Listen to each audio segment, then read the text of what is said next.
ارشاد جی یو مخ دی ویل دا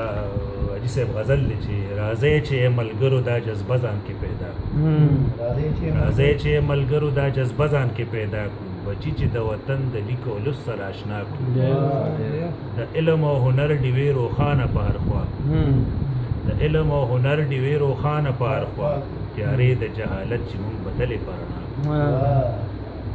بل شعر چې یو غریب بچی زمونږ ناخوان د پاتې نشي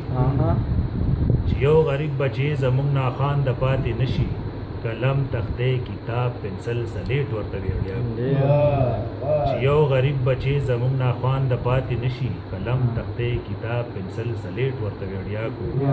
او جماعت که مدرسه ده که مکتب دی چې آباد شي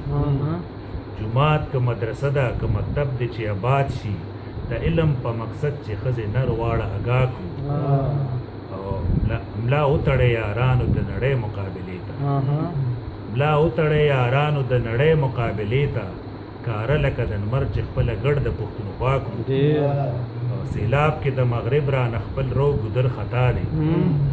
سیلاب کې د مغرب رانه خپل رو ګودر خطا دی چې ناوې د پښتو بیرته سینګار په ننګ آیا کړو او خورې چې پلوشي په سمه غر کو د حکمت خورې چې پلوشي په سمه غر کو د حکمت ځنګل د ظلمتونو په یو غږ تاله والا کړو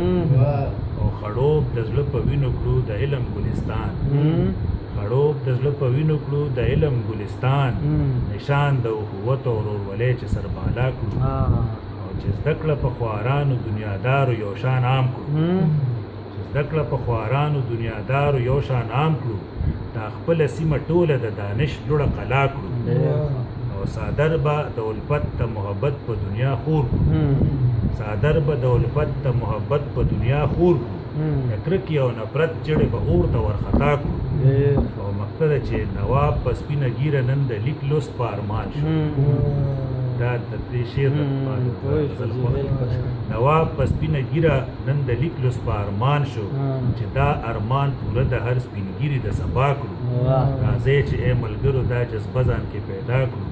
بچي چې د وطن د لیک او لوست سره آشنا کړو